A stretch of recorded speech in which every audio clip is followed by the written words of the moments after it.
미국이 52일 걸리는 걸 한국은 단 8시간 만에 끝냈습니다. 중동에서 긴급 방공 미사일 요청이 들어왔습니다. 미국 최대 방산업체 3곳이 총동원됐지만 돌아온 답은 최소 52일. 그런데 8시간 뒤 한국 수송기가 미사일 42기를 싣고 도착했습니다. 설치까지 끝냈습니다. 미국 의회가 발칵 뒤집혔습니다. 그리고 밝혀진 한국 시스템의 비밀에 세계가 경악했습니다. 지금부터 그 충격적인 전말을 공개합니다.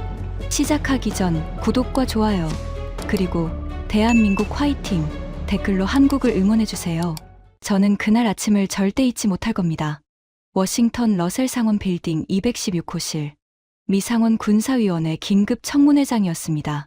좌석 배치가 끝나고 카메라 조명이 켜지기 시작했을 때 방청석 뒤편까지 빼곡히 들어찬 사람들의 웅성거림이 천장 높은 홀 안을 가득 채우고 있었습니다. 에어컨이 돌아가고 있었지만 사람들의 열기 때문인지 공기가 묘하게 무거웠어요. 그런데 그 자리에서 한마디가 터져나왔습니다. 한국 무기. 그건 월마트에서 파는 수준이야. 싸고 양만 많지. 방청석 한쪽에서 웃음이 새어나왔습니다. 누군가 기침으로 웃음을 감추는 소리도 들렸죠. 발언자는 텍사스 출신 랜달 피츠제럴드 상원의원이었습니다. 방산 분야에서 25년 넘게 영향력을 행사해온 인물이고 로키드 마틴과 레이시온 같은 미국 대형 군수업체들의 이해관계를 누구보다 충실히 대변하는 사람이었습니다. 피츠제럴드 의원은 그 말을 하면서 마이크를 톡톡 두드렸습니다. 마치 더 할 말이 있다는 듯이요. 그리고 실제로 더했습니다. 내가 30년간 이 위원회에 있으면서 본 건 명확해. 방위산업은 미국이 만들고 유럽이 따라가고 나머지는 사 쓰는 거야. 한국이 전차 몇 대 팔았다고 게임이 바뀌는 건 아니지. 속기사의 키보드 소리만 빠르게 울렸습니다. 저는 그 자리에 앉아 있었습니다. 마이크 앞이 아니라 방 오른쪽 구석, 전문위원석이었죠. 제 이름은 마이클 브레넌입니다. 미 상원 군사위원회 군수조달 전문위원. 이 자리에서 25년을 일했습니다.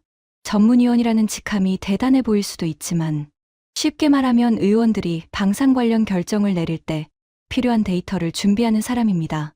숫자를 모으고 보고서를 쓰고 질문지를 만들고 때로는 의원들이 미처 보지 못한 것들을 귀띔해주는 역할이죠. 25년 동안 이 일을 하면서 저도 피츠제럴드 의원과 크게 다르지 않은 세계관을 갖고 있었습니다. 방위산업의 피라미드 꼭대기에는 미국이 있고 그 아래에 영국과 프랑스가 있고 독일과 이스라엘이 특정 분야에서 경쟁하며 나머지 국가들은 그 체계 안에서 무기를 구매하거나 라이선스 생산을 하는 구조. 그게 전부라고 생각했습니다. 한국이요? 솔직히 말씀드리면 저에게 한국이란 나라는 두 가지 이미지였습니다. 하나는 아버지가 들려주신 한국전쟁 이야기 속에 폐허가 된 마을. 또 하나는 삼성 스마트폰을 만드는 나라. 방산과 한국을 연결해 본 적은 거의 없었습니다. 물론 한국이 최근 폴란드에 전차와 자주포를 대량 수출했다는 뉴스는 접했습니다. 중동과 동남아에서 영역을 넓히고 있다는 보고서도 읽었고요. 하지만 저도 워싱턴의 대부분 사람들처럼 같은 결론을 내리고 있었습니다. 가격이 싸니까 팔리는 거다. 성능으로 미국 장비를 이길 수는 없다. 그렇게 정리하고 넘어갔습니다. 그날 청문회도 원래는 한국과 관련 없는 안건이었습니다. 중동 지역 군수 지원 체계 효율화 방안. 미국의 중동 동맹국들에게 군사 물자를 얼마나 빠르게 공급할 수 있는지를 점검하는 자리였죠.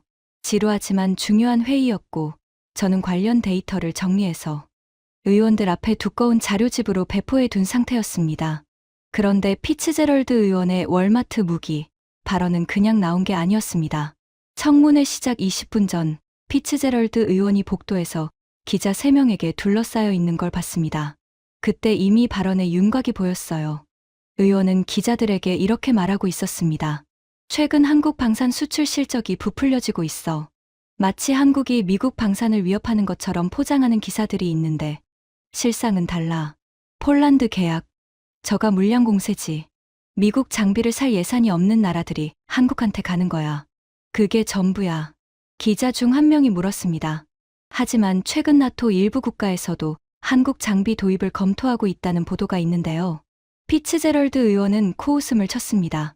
코끝이 실룩거리는 게 보일 정도였어요. 나토가 한국 무기를 산다고. 그건 마치 페라리 딜러십 옆에 중고차 매장이 문을 연 격이야.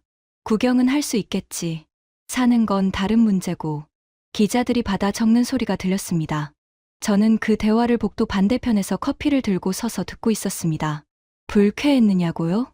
솔직히 그때는 아니었습니다. 표현이 거칠다고는 생각했지만 내용 자체에는 크게 이의를 제기할 생각이 없었으니까요. 그게 워싱턴의 공기였습니다. 이 도시에서 방산을 이야기할 때 한국은 화제의 중심이 되는 나라가 아니었습니다.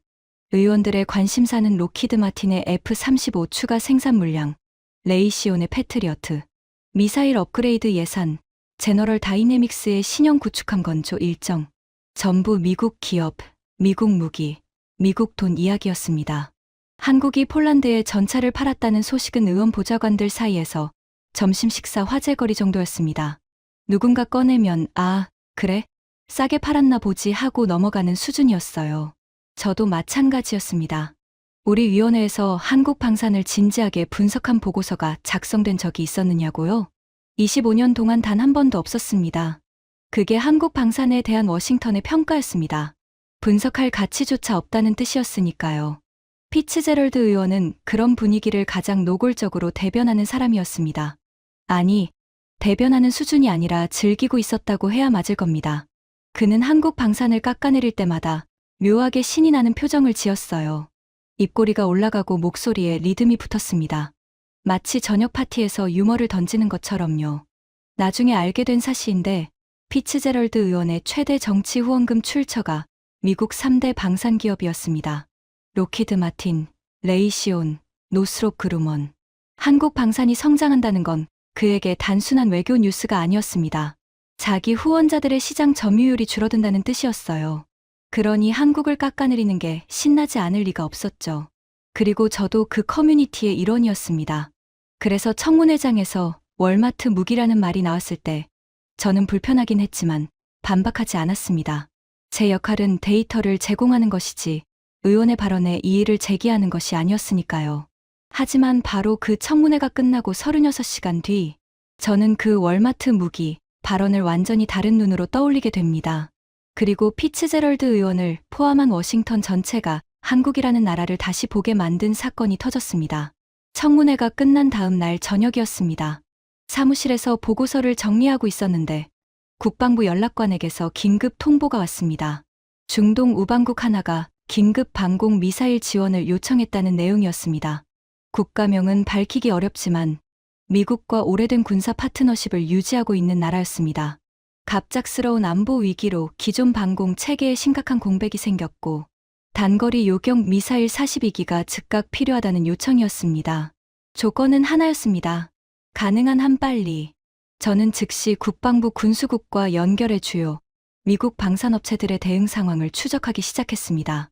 로키드 마틴, 레이시온, 노스롭 그루먼. 미국이 자랑하는 세계 최대 방산 기업들이 총동원됐습니다. 돌아온 답변은 이랬습니다. 로키드 마틴. 재고 확인에 48시간, 수출 허가 절차 최소 3주, 운송 준비 10일. 가장 낙관적인 시나리오에서 52일. 레이시온. 현재 생산 라인이 다른 계약에 묶여 있음. 신규 물량 확보까지 최소 60일. 노스롭 그루먼. 해당 규격의 미사일은 현재 재고 없음. 생산 착수 시 4개월. 저는 보고서를 작성하면서 특별히 놀라지 않았습니다. 이게 원래 이 업계의 속도였으니까요. 방위 산업이란 것이 본래 느린 세계입니다. 계약서 체결에 몇 달, 초도 생산에 최소 1년, 실제 납품까지 보통 2년에서 3년. 그게 상식이었고 52일이면 오히려 빠른 편이라고 생각했습니다. 저는 52일 최소 소요, 긴급 단축 가능성 검토 중이라는 내용으로 보고 초안을 정리했습니다. 상원 군사위 의장실에 올릴 예정이었죠. 그런데 보고서를 올리기도 전에 상황이 완전히 뒤집혔습니다. 요청이 접수된 지 정확히 8시간 뒤였습니다. 국방부 합동작전본부 모니터에 수송기 한 대가 해당국 공군기지에 착륙하는 화면이 떴습니다. 기체에 선명한 태극 마크가 보였습니다. 한국 공군 수송기였습니다. 화물칸에서 내려진 것은 요청된 것과 동일한 규격의 단거리 방공 미사일이었습니다. 수량은 42기 전량. 한 기도 빠짐없이. 미사일만 온 것이 아니었습니다. 기술 지원 인력 6명이 동승하고 있었고 각자 노트북과 정비 장비가 든 케이스를 들고 수송기 램프를 내려왔습니다. 착륙 3시간 뒤 현지 발사대와의 연동 테스트까지 완료됐다는 보고가 올라왔습니다. 실전 즉시 투입 가능한 상태라는 뜻이었습니다. 미국 업체들이 아직 재고 확인 이메일에 회신도 안 한 시간에 한국은 미사일을 실어 나르고 설치하고 시험 발사까지 마친 겁니다. 저는 사무실 책상 앞에서 모니터를 바라보다가 손에 들고 있던 펜을 떨어뜨렸습니다. 실제로 손에서 힘이 빠진 겁니다. 52일. 미국의 대답이었습니다. 8시간. 한국의 대답이었습니다. 저는 계산기를 두드릴 필요도 없었습니다. 머릿속에서 숫자가 저절로 돌아갔어요. 52일은 1248시간입니다. 한국은 8시간 만에 끝냈습니다. 156배. 한국이 미국보다 156배 빨랐습니다. 이건 같은 경기가 아니었습니다. 축구로 치면 한쪽은 아직 라커룸에서 전술 회의를 하고 있는데 상대팀은 이미 후반전 결승골을 넣고 세리머니를 하고 있는 겁니다. 저는 국방부 연락관에게 전화를 걸었습니다. 손가락이 미세하게 떨리는 걸 느꼈습니다. 이봐, 이게 확인된 건가? 한국이 진짜 8시간 만에 미사일을 보냈다고? 연락관의 목소리는 저보다 더 당혹스러운 톤이었습니다. 브레넌 씨, 보냈을 뿐만이 아닙니다. 설치까지 끝냈습니다. 지금 실전 배치 상태입니다. 전화를 끊고 저는 한동안 의자에 앉아 있었습니다. 사무실 창밖으로 워싱턴의 밤하늘이 보였습니다. 머릿속에서 피츠제럴드 의원의 목소리가 메아리쳤습니다. 한국 무기. 그건 월마트에서 파는 수준이야. 월마트 무기가 8시간 만에 배송을 끝냈습니다. 미국의 프리미엄 무기는 52일을 달라고 했고요. 저는 책상 위에 올려둔 보고서 초안을 천천히 집어들었습니다. 52일 최소 소요라고 적힌 그 보고서를 그리고 조용히 서랍 속에 넣었습니다. 이 보고서는 이제 아무 의미가 없었습니다. 그 대신 저는 새 문서를 열었습니다. 제목을 적었습니다. 한국 방산 시스템 긴급 분석. 25년 동안 한 번도 적어본 적 없는 제목이었습니다. 그리고 저는 그때 몰랐습니다. 이것이 시작에 불과하다는 것을. 한국이라는 나라가 보여줄 것들이 이 첫 번째 충격의 수십 배에 달한다는 사실을. 그리고 무엇보다 방청석에서 기자들에게 콧방귀를 뀌며 월마트 무기라고 조롱하던 그 남자. 랜달 피츠제럴드 의원이 저를 포함한 14명의 청문회 위원들 앞에서 입을 꾹 다물게 되는 날이 오고 있다는 것을 저는 아직 알지 못했습니다. 8시간 배송 사건 이후 저는 한국 방산을 본격적으로 파기 시작했습니다. 25년 동안 한 번도 열어보지 않은 서랍을 여는 기분이었죠. 가장 먼저 한 일은 한국이 최근 체결한 주요 방산 수출 계약서를 확보하는 것이었습니다. 의회 조사국에 한국계 미국인 분석관 한 명이 있었는데 캐서린 박이라는 사람이었습니다. 하버드 케네디 스쿨 출신의 국방 분석 경력 12년 차, 동아시아 방산 시장을 전담하고 있었지만 솔직히 말하면 그때까지 저는 그녀에게 업무를 요청한 적이 거의 없었습니다. 한국 방산을 분석할 일 자체가 없었으니까요. 캐서린에게 전화를 걸었습니다. 캐서린, 한국이 최근 체결한 방산 수출 계약서 원문을 확보할 수 있나? 폴란드, 아랍에미리트, 노르웨이, 루마니아. 가능한 한 많이. 전화기 너머에서 잠깐 침묵이 흘렀습니다. 그리고 캐서린이 말했습니다. 브레넌 선임님, 25년 만에 처음 하시는 요청이네요. 그 말에 뭐라 대답해야 할지 몰랐습니다. 사실이니까요. 이틀 뒤 캐서린이 분석 자료를 들고 제 사무실로 왔습니다. 두꺼운 바인더 하나와 태블릿 하나. 바인더에는 계약서 사본들이 정리되어 있었고 태블릿에는 비교 분석표가 들어 있었습니다. 계약서라는 건 보통 세상에서 가장 지루한 문서입니다. 숫자와 법률 용어로 가득 차 있어서 읽다 보면 눈이 감기기 마련이에요. 저도 25년간 수백 건의 미국 방산 계약서를 검토해왔고 대부분 읽다가 커피를 3잔은 마셔야 끝낼 수 있었습니다. 하지만 한국의 계약서를 읽을 때는 커피가 필요 없었습니다. 눈이 저절로 떠졌으니까요. 가장 먼저 눈에 들어온 건 성능 보증 조항이었습니다. 미국 방산 계약의 표준 보증 방식은 이렇습니다. 납품 시점에 스펙을 충족하면 계약 완료. 이후 유지 보수가 필요하면 별도 계약을 새로 체결합니다. 추가 비용이 당연히 들고 절차도 처음부터 다시 시작해야 합니다. 로키드 마틴의 F-35 유지 보수 계약이 좋은 예입니다. 전투기 한 대를 산 뒤에 유지 보수 비용이 전투기 가격의 2배가 넘거든요. 업계에서는 그걸 당연하게 여겼습니다. 팔고 난 뒤의 서비스는 별도 사업이라는 게 미국 방산의 상식이었으니까요. 한국은 완전히 달랐습니다. 계약서 안에 이미 이런 조항이 기본으로 들어가 있었습니다. 납품 후 5년간 성능 보증, 고장 발생 시 48시간 내 교체 부품 공급, 중대 결함 시 72시간 내 현장 기술진 파견. 전부 추가 비용이 아니라 기본 계약에 포함된 조건이었습니다. 저는 한 줄 한 줄 읽으면서 눈을 의심했습니다. 캐서린에게 물었습니다. 이게 진짜 기본 조건이야? 추가 옵션이 아니고? 캐서린이 고개를 끄덕였습니다. 네. 한국 방산 계약의 표준 패키지입니다. 폴란드, 노르웨이, 루마니아 전부 동일한 구조예요. 저는 의자 등받이에 몸을 기대며 천장을 올려다봤습니다. 머릿속에서 하나의 비유가 떠올랐습니다. 이건 무기 계약서가 아니라 가전제품 서비스 약관 같았습니다. 그리고 바로 그 비유가 핵심을 찌르고 있었습니다. 한국은 세계 최대 가전제품 시장을 지배하고 있는 나라입니다. 삼성, LG.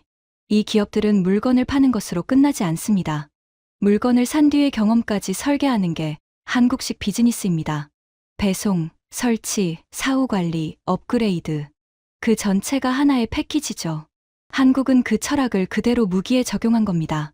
캐서린이 태블릿을 넘기며 한마디를 덧붙였습니다. 선임님, 재구매율 데이터를 보세요. 한국 장비를 한번 도입한 국가가 후속 장비도 한국에서 조달하는 비율이 87%입니다. 미국은 62%, 프랑스는 54%예요. 87%. 그 숫자가 머릿속에 깊이 박혔습니다. 한번 연결되면 놓지 않는 구조. 팔고 끝나는 거래가 아니라 팔고 나서부터 시작되는 관계. 미국 방산업체들은 제품을 팔았습니다. 한국은 관계를 팔고 있었던 겁니다. 구독 서비스. 그 단어가 계속 맴돌았습니다. 넷플릭스처럼 한번 가입하면 빠져나올 수 없는 시스템. 한국은 무기를 넷플릭스처럼 팔고 있었습니다. 하지만 저는 아직 절반도 보지 못한 상태였습니다. 계약서 위의 숫자들이 현실에서 어떻게 작동하는지를 직접 목격하게 된 건 그로부터 며칠 뒤였습니다. 그 사건은 중동의 한 분쟁 인접 지역에서 벌어졌습니다. 한국이 수출한 자주포 한 대에서 전자 장비 이상이 발생했다는 보고가 올라왔습니다. 자동 사격 보정 시스템이 작동하지 않는 상태. 문제는 그 자주포가 예비 장비가 아니라 실전 배치 상태였다는 점이었습니다. 방어선 최전방에 배치된 장비였어요.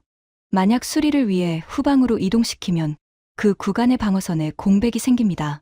적이 그 틈을 파고들면 뒤에 있는 마을과 도시가 직접적인 위험에 노출되는 상황이었죠. 이 상황이 국방부 합동상황실 모니터에 떴을 때 저는 마침 중동 군수 지원 관련 후속 회의에 참석 중이었습니다. 상황실 요원이 모니터를 가리키며 브리핑했습니다. 미국제 장비였다면 어떻게 됐을까? 저는 그 답을 너무 잘 알고 있었습니다. 현장 진단 요청부터 시작해 본사 기술팀 파견 승인, 부품 수급, 항공 운송, 현장 수리까지 최소 일주일, 운이 나쁘면 열흘에서 보름. 그 사이 방어선은 구멍이 뚫린 채로 버텨야 합니다. 한국 측 대응이 시작됐습니다. 해당 기지가 긴급 지원을 요청한 시각이 현지 시간 새벽 5시였습니다. 한국 방산업체 기술팀 4명이 해당 기지에 도착한 시각은 같은 날 오전 8시였습니다. 3시간. 직선거리로 수천 킬로미터 떨어진 곳에서요. 상황실에 있던 누군가가 중얼거렸습니다. 대체 어디서 온 거야? 나중에 밝혀진 사실인데 한국 방산업체들은 주요 수출국 인근에 전진 기술 지원 거점을 운영하고 있었습니다. 현지에 기술 인력을 상주시키고 핵심 교체 부품을 사전에 배치해 두는 겁니다. 서울에서 사람을 보낸 게 아니라 이미 가까운 곳에서 대기하고 있던 팀이 투입된 거였습니다. 도착한 기술팀은 자주포 사격 통제 모듈을 분리하고 사전 배치된 교체 부품으로 시스템을 복원했습니다. 도착부터 수리 완료, 시험 사격까지 걸린 시간 2시간 40분. 새벽 5시에 고장 신고가 접수됐고 오전 10시 40분에 그 자주포는 다시 실전 상태로 복귀했습니다. 해가 중천에 뜨기도 전에 끝난 겁니다. 여러분, 전쟁터에서 무기가 고장나면 그건 불편함의 문제가 아닙니다. 사람이 죽느냐 사느냐의 문제입니다. 방어선에 구멍이 뚫리면 그 뒤에 있는 가족들이 위험해집니다. 아이들이 뛰어노는 마을이 포격 사정거리 안에 들어온다는 뜻이에요. 미국 장비였다면 일주일 동안 그 구멍이 열려 있었을 겁니다. 한국은 해가 뜨기 전에 막아버렸습니다. 이 보고를 받은 뒤 복도에서 국방부 군수국 부국장 닉 하워드를 만났습니다. 닉은 군수 물류 분야에서 30년 경력의 베테랑인데 그의 표정이 심상치 않았습니다. 커피를 들고 있었는데 한 모금도 안 마신 채 식어 있었어요. 마이클, 나도 방금 봤어. 3시간이라니. 저는 고개를 끄덕였습니다. 닉, 우리가 같은 상황이었으면 얼마나 걸렸을까? 닉은 한참을 아무 말 없이 서 있다가 대답했습니다. 일주일은 잡아야지. 부품 수급이 꼬이면 보름도 가능하고. 그는 커피를 한 모금 마시더니 얼굴을 찡그렸습니다. 완전히 식어 있었으니까요. 마이클, 솔직히 말하면 이건 속도의 차이가 아니야. 철학의 차이야. 우리는 무기를 팔고 한국은 방어선을 팔아. 무기가 고장나면 우리는 절차를 따르고 한국은 전선을 지켜. 차원이 다른 거야. 그 말이 제 머릿속에 오래 남았습니다. 무기를 파는 것과 방어선을 파는 것. 그 차이를 저는 그때까지 한 번도 생각해 본 적이 없었습니다. 사무실로 돌아오는 길에 피츠제럴드 의원 사무실 앞을 지나갔습니다. 문이 살짝 열려 있었고 안에서 전화 통화하는 소리가 들렸습니다. 피츠제럴드 의원의 굵은 목소리가 새어나왔습니다. 한국 거는 신경 쓸 거 없어. 한두 번 빨랐다고 게임이 바뀌는 건 아니야. 우리 업체들한테 전해. 흔들리지 말라고. 저는 걸음을 멈추지 않고 지나갔습니다. 하지만 속으로는 생각했습니다. 한두 번이 아닌데. 그리고 이건 게임이 바뀌고 있는 건데. 물론 그때까지도 저는 피츠제럴드 의원에게 직접 반박할 생각은 없었습니다. 증거가 더 필요했습니다. 그리고 그 증거는 육지가 아니라 바다에서 나타났습니다. 이 사건을 알게 된 건 국방부 합동해양안보 브리핑을 통해서였습니다. 중동 주요 해상 통로 인근에서 35만 톤급 초대형 유조선 한 척이 기관, 고장과 동시에 화재 징후를 보이며 표류하기 시작했습니다. 해당 해역은 하루에도 수십 척의 유조선과 화물선이 오가는 세계 에너지 수송의 핵심 통로였고 35만 톤짜리 유조선이 통제불능으로 떠다닌다는 건 단순한 해양 사고가 아니었습니다. 자칫하면 해상 충돌이나 대규모 원유 유출로 이어질 수 있는 국제적 위기 상황이었습니다. 원유가 유출되면 피해 규모가 조 단위로 올라가고 해당 해역이 한 달 넘게 마비될 수 있었습니다. 브리핑 내용은 이랬습니다. 유조선 기관실에서 과열 경보 발생 후주 엔진 정지, 보조 동력 전환 실패, 기관실 온도 계속 상승 중, 승조원 28명 갑판으로 대피, 조난 신호 발신. 인근 해역의 상황은 이랬습니다.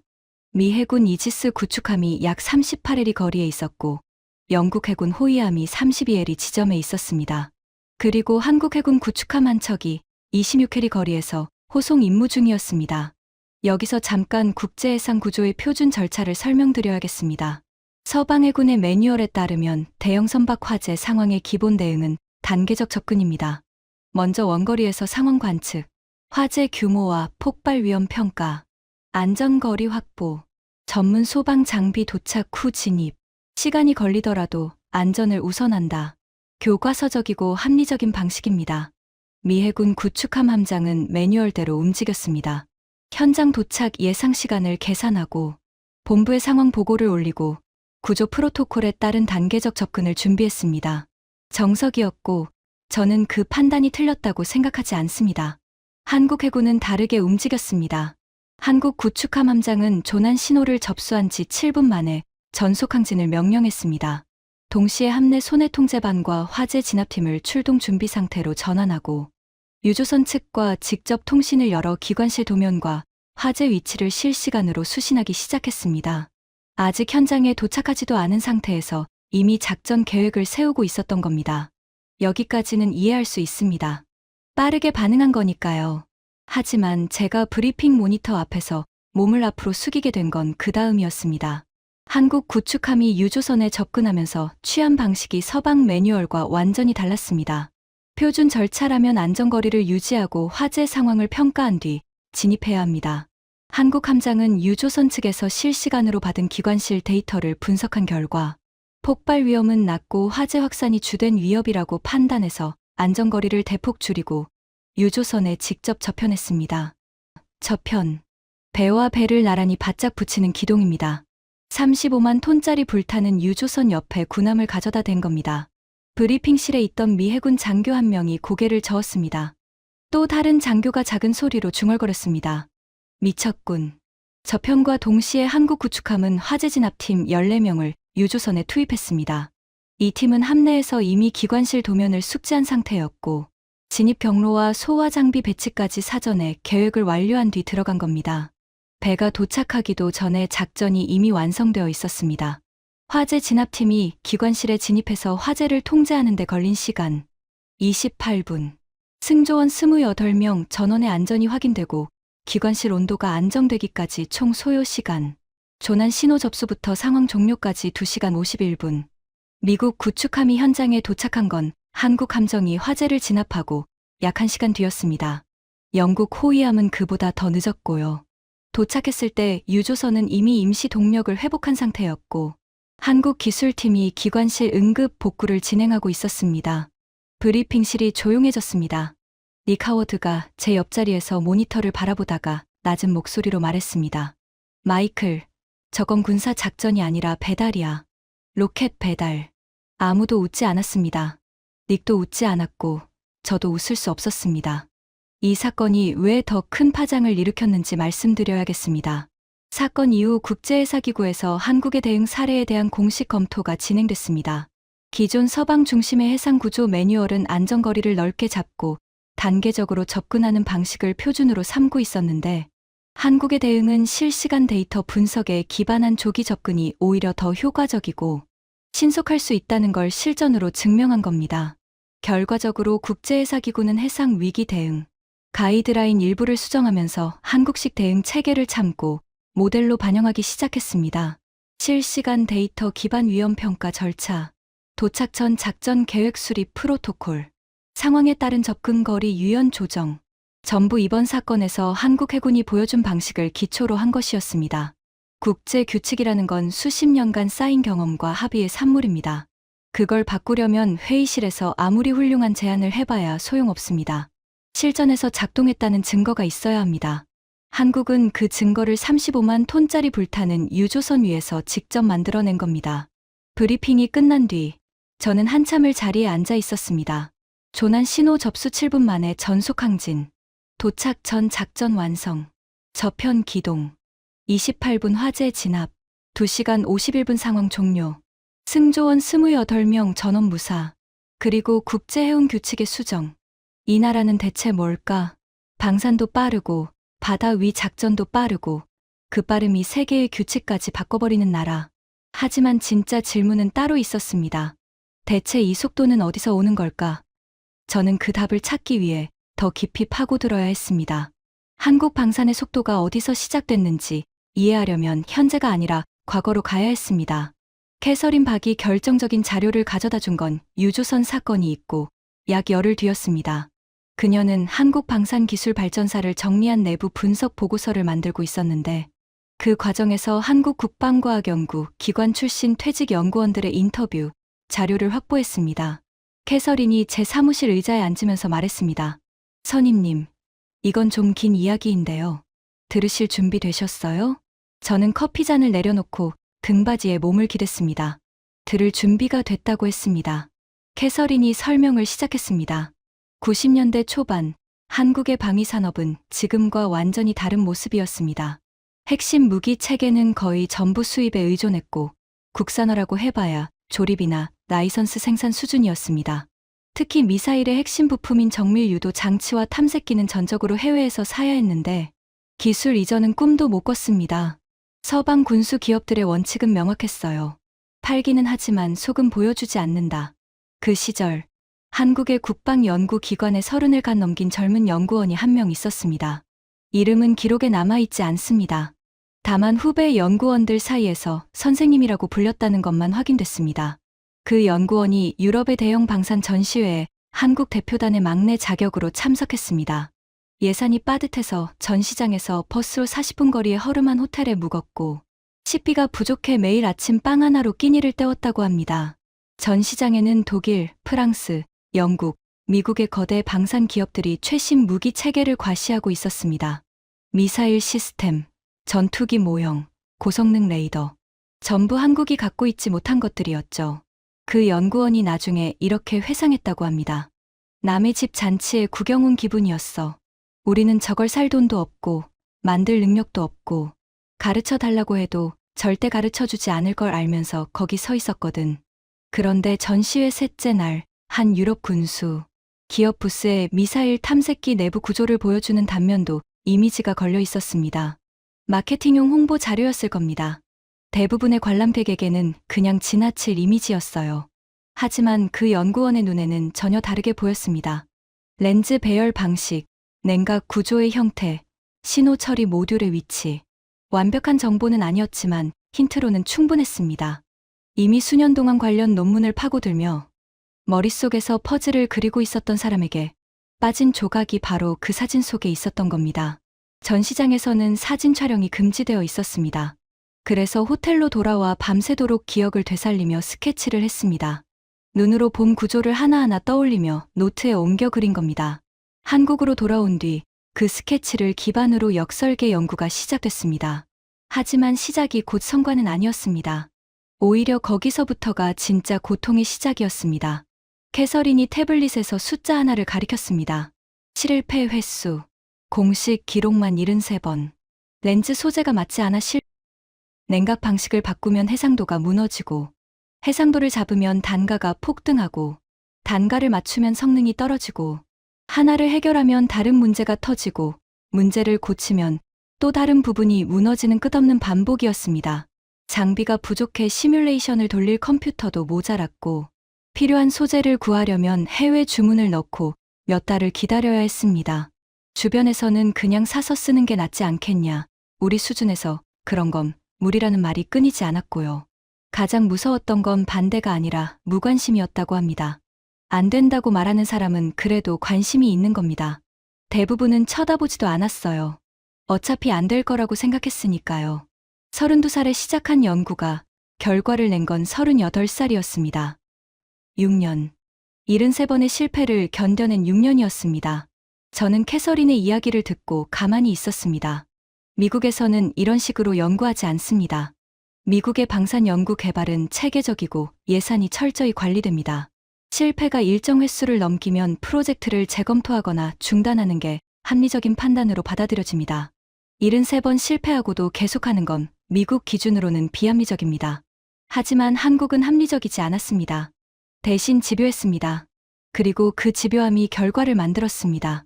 그 연구원이 완성한 탐색기 기술은 한국 미사일 체계의 핵심 기반이 되었고, 그 위에 다음 세대 연구자들이 개량을 더하고 또 그 다음 세대가 혁신을 더했습니다. 하지만 기술만으로는 설명이 안 되는 부분이 있었습니다. 아무리 기술이 있어도 그걸 8시간 만에 42기의 미사일로 만들어서 수천 킬로미터를 보내는 건 기술의 문제가 아니라 시스템의 문제니까요. 캐서린이 다음 슬라이드를 넘기면서 말했습니다.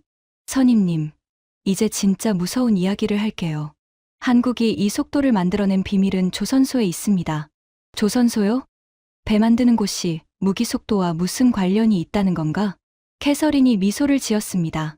제가 처음에 정확히 같은 반응을 했었다는 듯이요. 한국은 세계 1위 조선 강국입니다.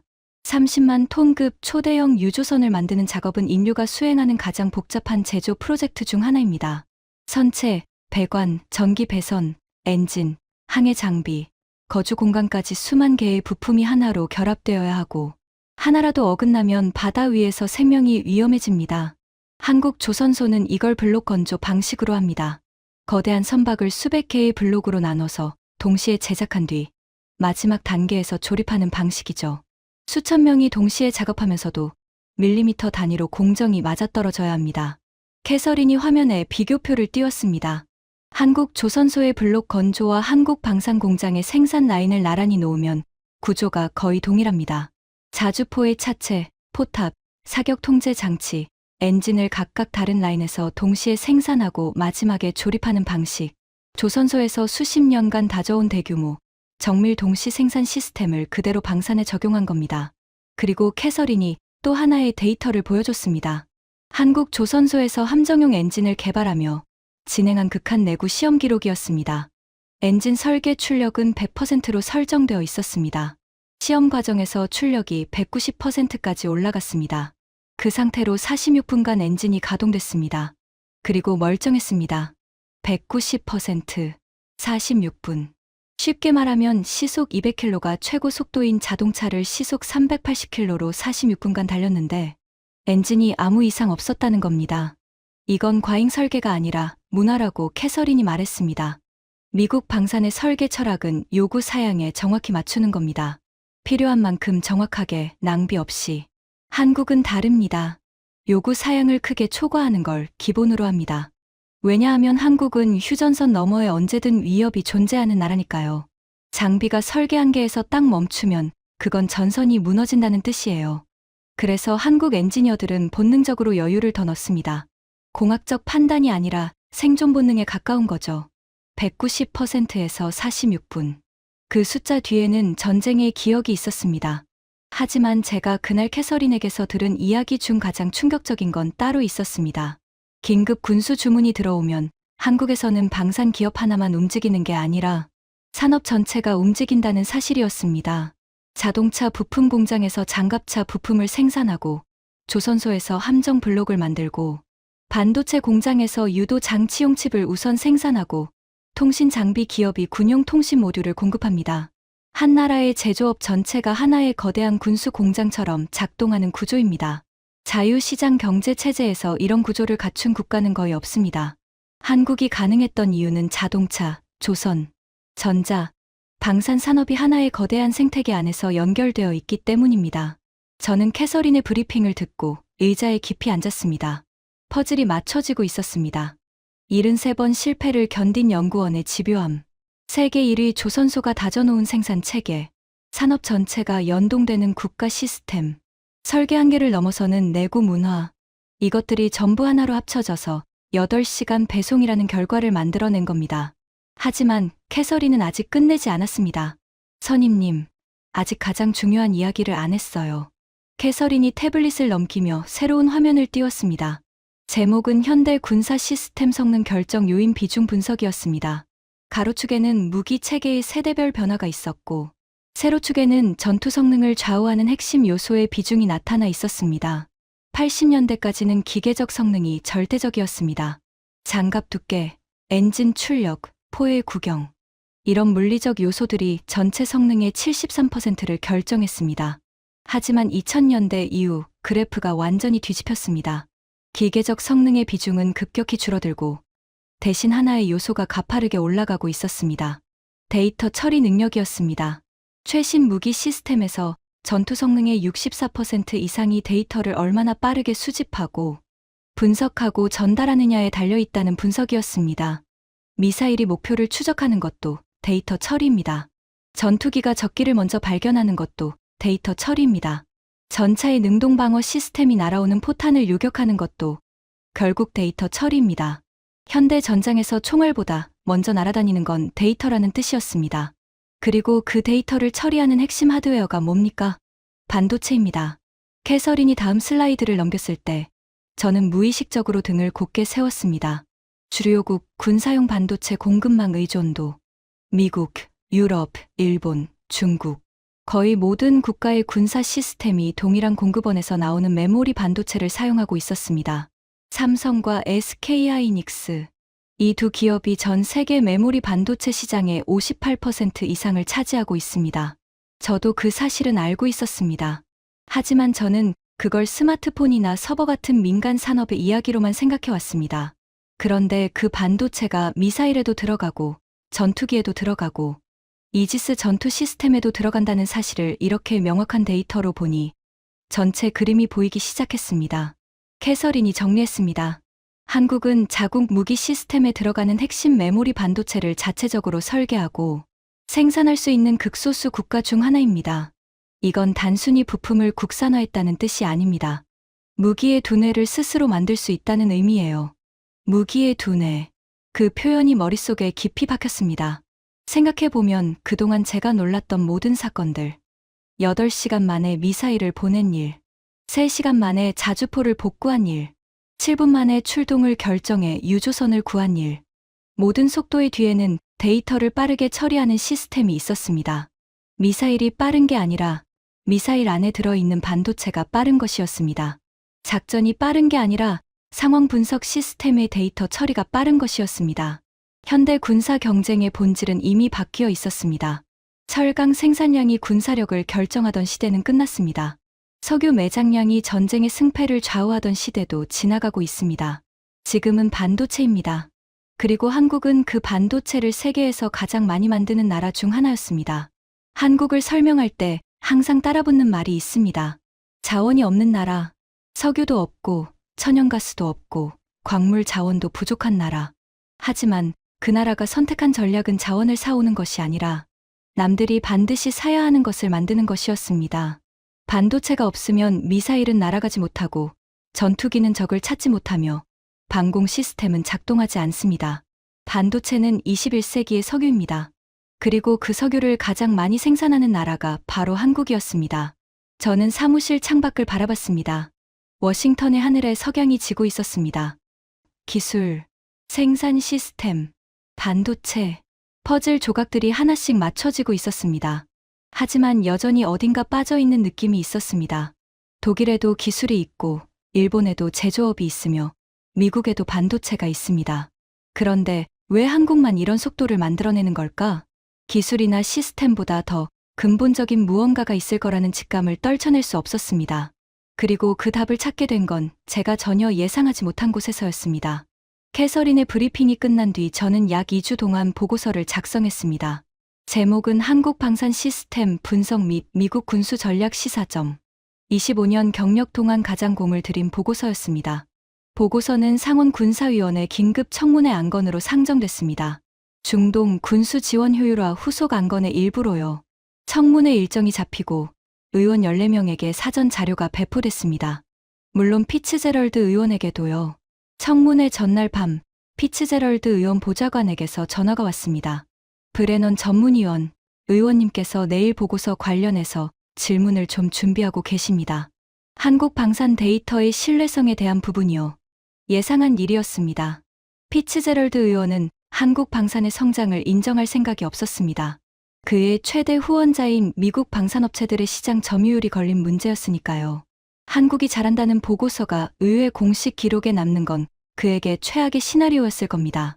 청문회 당일 아침, 러셀 빌딩 216호실. 지난번 청문회와 같은 방이었습니다. 하지만 분위기는 완전히 달랐습니다. 지난번에는 한가한 안건에 방청석이 반쯤 비어 있었는데 이번에는 자리가 모자랐습니다. 8시간 미사일 배송 사건과 유조선 구조 사건이 이미 방산업계에 퍼져 있었거든요. 방위 전문 기자들이 카메라를 세팅하고 있었고 국방부 관계자들도 방청석 뒤편에 서 있었습니다. 저는 전문위원석에 앉아 마이크 높이를 조절하고 보고서를 한 번 더 넘겼습니다.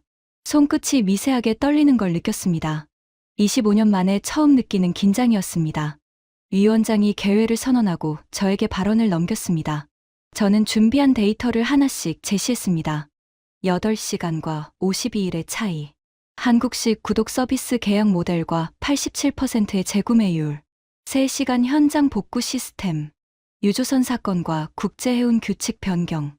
73번의 실패를 견딘 연구 개발의 역사. 조선소에서 시작된 생산 체계. 190%에서 46분을 버틴 내구 문화. 그리고 반도체. 무기의 두뇌를 스스로 만들 수 있는 나라. 30분 동안 쉬지 않고 발표했습니다. 방 안이 조용했습니다. 속기사의 키보드 소리만 빠르게 울렸습니다. 발표가 끝나자 위원장이 질의를 열었습니다. 제가 기다리고 있던 순간이었습니다. 피츠제럴드 의원이 마이크를 켰습니다. 특유의 굵은 목소리가 울렸습니다. 브레넌 전문위원. 흥미로운 보고서를 잘 들었습니다. 그런데 한 가지 묻겠습니다. 이 데이터가 한국 정부 측에서 제공한 건 아닙니까? 그쪽이 보여주고 싶은 것만 골라서 준 자료 아닌지 어떻게 확인할 수 있죠? 예상했던 공격이었습니다. 저는 대답했습니다. 의원님, 본 보고서의 데이터는 3가지 독립 출처에서 교차 검증됐습니다. 첫째, 미 국방부 합동작전본부의 실시간 상황 기록. 둘째, 의회 조사국의 독자적 분석. 셋째, 나토 합동상황실 공유 데이터. 한국 정부가 제공한 자료는 포함되어 있지 않습니다. 피츠제럴드 의원의 표정이 살짝 굳었습니다. 하지만 곧바로 두 번째 질문을 던졌습니다. 좋습니다. 그렇다면 묻겠는데 8시간 배송이 빨랐다는 건 인정합시다. 하지만 그건 한 번의 사건이지 않습니까? 한 번 잘했다고 시스템이 우수하다고 할 수는 없지 않습니까? 저는 태블릿을 들어 화면을 위원들에게 보여줬습니다. 의원님, 한 번이 아닙니다. 최근 3년간 한국 방산업체가 수행한 긴급 군수 지원 사례를 정리한 표입니다. 초록 17건, 평균 대응 시간 14시간. 같은 기간 미국 업체들의 긴급 대응 평균이 38일입니다. 방 안에서 작은 웅성거림이 일었습니다. 옆자리 의원이 고개를 돌려 피츠제럴드를 쳐다봤습니다. 피츠제럴드 의원은 자료를 뚫어지게 보고 있었습니다. 그의 턱 근육이 움직이는 게 보였습니다. 뭔가 말하려다 참고 있는 듯했습니다. 세 번째 질문이 나왔습니다. 하지만 이번에는 톤이 달랐습니다. 조롱이 아니라 진짜 궁금한 듯한 어조였습니다. 브레넌 전문위원, 솔직하게 답해 주시오. 당신은 25년 동안 이 위원회에서 미국 방산 시스템을 분석해 온 사람입니다. 그런 당신이 진짜로 한국 시스템이 미국보다 낫다고 말하는 겁니까? 청문회장이 완전히 조용해졌습니다. 카메라 셔터 소리마저 멈췄습니다. 저는 잠깐 마이크 앞에서 호흡을 가다듬었습니다. 그리고 대답했습니다. 의원님, 미국보다 낫다는 표현은 정확하지 않습니다. 한국은 미국과 다른 게임을 하고 있습니다. 미국은 세계 최고 성능의 무기를 만드는 데 집중해왔고, 그건 여전히 미국이 가장 잘하는 일입니다. 하지만 한국은 무기를 만드는 것이 아니라 전쟁 대응 시스템을 만들었습니다. 요청부터 생산, 수송, 설치, 사후 관리까지 전체가 하나로 연결된 시스템. 그리고 그 시스템의 속도에서 현재 한국을 따라잡을 나라는 지구상에 없습니다. 피츠제럴드 의원은 마이크를 끄지 않은 채 저를 바라보고 있었습니다. 10초 정도 침묵이 흘렀을 겁니다. 청문회장에서 10초의 침묵은 영원처럼 느껴집니다. 그리고 피츠제럴드 의원이 했던 일은 제가 25년간 이 방에서 본 적 없는 행동이었습니다. 그는 마이크를 껐습니다. 추가 질문 없이. 피츠제럴드 의원이 마이크를 끄는 걸 본 건 그날이 처음이었습니다. 이 사람은 언제나 마지막 말을 자기가 해야 직성이 풀리는 사람이었거든요. 반박할 거리가 있으면 물고 늘어지고 없으면 만들어서라도 한마디를 더 하는 사람이었습니다. 그런 그가 입을 다물었습니다. 월마트 무기라고 비웃던 그 입을. 방청석 뒤편에서 누군가가 작게 숨을 내쉬는 소리가 들렸습니다. 속기사의 키보드가 멈춰 있었습니다. 적을 말이 없으니까요. 청문회는 이후 40분 더 진행됐고 다른 의원들의 질의가 이어졌습니다. 하지만 피츠제럴드 의원은 더 이상 마이크를 켜지 않았습니다. 팔짱을 낀 채 서류를 응시하고 있었는데 읽고 있는 건지 아닌지는 알 수 없었습니다. 청문회가 끝나고 복도로 나왔을 때 캐서린 박이 방청석에서 기다리고 있었습니다. 그녀는 아무 말 없이 저를 보며 고개를 끄덕였습니다. 그것으로 충분했습니다. 하지만 제가 그날 청문회에서 말하지 않은 것이 하나 있었습니다. 보고서에도 넣지 않은 이야기, 데이터로 증명할 수 없는 이야기. 하지만 한국의 속도를 진짜로 이해하게 만든 이야기가 있었습니다. 캐서린이 브리핑 말미에 하나의 사례를 더 보여줬었습니다. 방산 기술이나 조선소나 반도체 이야기가 아니었습니다. 97년 말, 한국은 외환 위기를 맞았습니다. 국가 부도 직전의 상황이었죠. 국제통화기금에 구제 금융을 요청했고 조건은 가혹했습니다. 대량 실업, 기업 줄도산, 환율 폭등. 그런데 98년 초에 전례 없는 일이 벌어졌습니다. 정부가 시킨 것도 아니고 특정 단체가 조직한 것도 아닌데 전국의 시민들이 자발적으로 집에 있는 금을 들고 나와 나라에 내놓기 시작한 겁니다. 참여 인원 약 350만 명, 수집된 금 약 227톤, 기간 약 2달. 캐서린이 사진 한 장을 보여줬습니다. 한 할머니가 은행 창구에 금반지 2개를 올려놓고 있는 사진이었습니다. 하나는 결혼반지, 하나는 돌아가신 어머니에게 물려받은 것이었다고 합니다. 기자가 물었답니다. 그렇게 소중한 걸 왜 내놓느냐고. 할머니가 대답했습니다. 나라가 없으면 반지가 무슨 소용이냐고. 저는 그 사진을 보는 순간 숨이 막혔습니다. 여러분, 상상해 보십시오. 미국이 경제 위기에 빠졌다고 칩시다. 연방 정부가 파산 위기에 처했다고 해봅시다. 그때 미국 시민 350만 명이 자발적으로 집에서 금을 꺼내와 정부에 내놓는 장면을 상상할 수 있습니까? 저는 상상이 안 됩니다.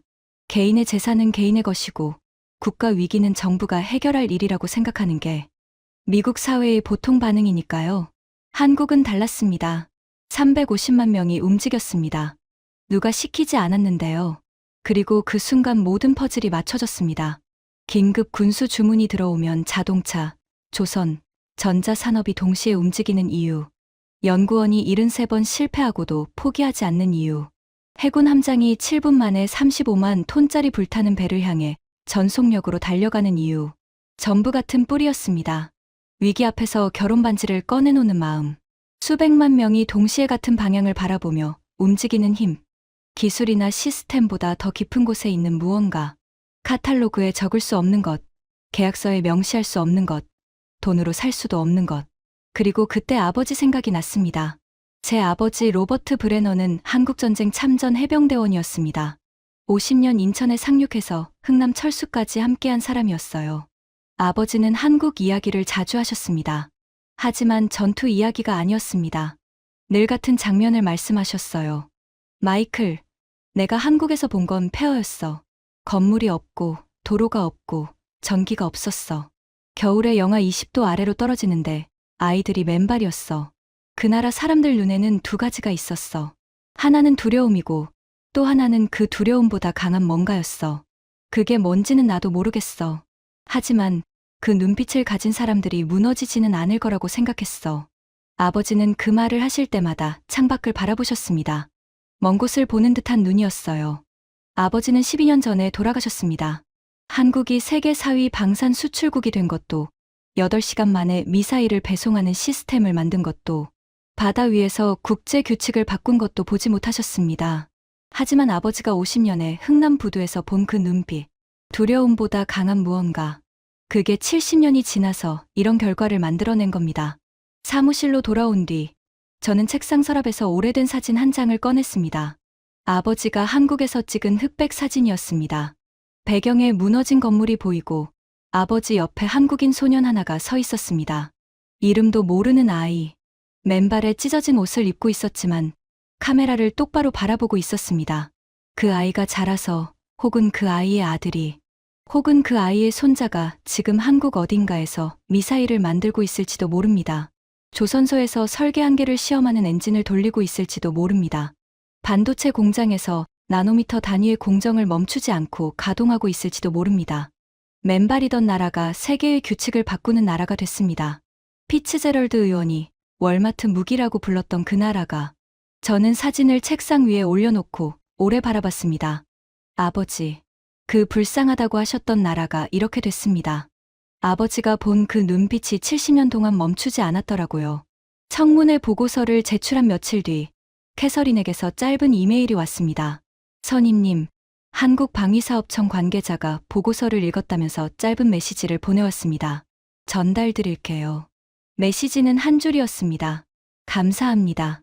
우리도 가끔 스스로에게 묻습니다. 우리가 왜 이렇게 빠른지. 답은 늘 같습니다. 멈추면 안 되니까요. 멈추면 안 되니까. 저는 그 한 줄을 오래 바라봤습니다. 거기에는 한국이라는 나라의 모든 것이 담겨 있었습니다. 맨발로 서 있던 아이의 눈빛. 사진 한 장에서 시작된 연구. 73번의 실패. 350만 명의 금반지. 190%에서 46분을 버틴 엔진. 7분 만에 전속항진을 명령한 함장. 8시간 만에 미사일을 보낸 나라. 전부 같은 한 문장에서 나온 겁니다. 멈추면 안 되니까. 세계는 한국을 변수라고 부르기 시작했습니다. 예측할 수 없이 나타나 판도를 바꾸는 존재. 하지만 저는 알고 있습니다. 한국은 변수가 아닙니다. 70년 동안 단 한 번도 멈추지 않고 달려온, 이미 준비되어 있던 나라입니다. 단지 세계가 이제야 그것을 깨닫기 시작했을 뿐입니다. 저는 미상원 군사위원회 군수조달 전문위원 마이클 브레넌입니다. 25년 동안 이 자리에서 수많은 나라의 무기와 시스템을 분석해왔습니다. 하지만 한국처럼 분석할수록 겸손해지는 나라는 처음이었습니다. 그리고 한 가지 더 말씀드리고 싶은 게 있습니다. 피츠제럴드 의원은 한국을 월마트 무기라고 불렀습니다. 저도 한때 비슷하게 생각했습니다. 하지만 지금은 압니다. 한국은 월마트가 아닙니다. 한국은 월마트를 만든 나라도 경험해보지 못한 완전히 새로운 시스템을 만든 나라입니다. 그리고 그 시스템의 심장에는 기술도, 반도체도, 조선소도 아닌 멈추지 않겠다는 의지가 뛰고 있었습니다. 지금 이 순간에도 한국 어딘가에서는 연구자가 실험실 불을 끄지 않고 있을 겁니다. 조선소에서는 한계를 시험하는 엔진이 돌아가고 있을 겁니다. 반도체 공장에서는 멈추지 않는 공정이 가동되고 있을 겁니다. 이 나라는 멈추지 않습니다. 멈출 수 없는 나라니까요. 지금까지 미상원 군사위원회 전문위원이 직접 경험한 한국 방산의 충격적인 이야기였습니다. 월마트 무기라고 비웃던 나라가 결국 입을 다문 이유. 그건 한국이 70년간 단 한 번도 멈추지 않았기 때문이었습니다. 대한민국의 저력을 더 많은 분들이 알 수 있도록 이 이야기를 널리 공유해 주세요. 구독과 좋아요도 부탁드립니다. 지금까지 터칭 스토리였습니다. 감사합니다.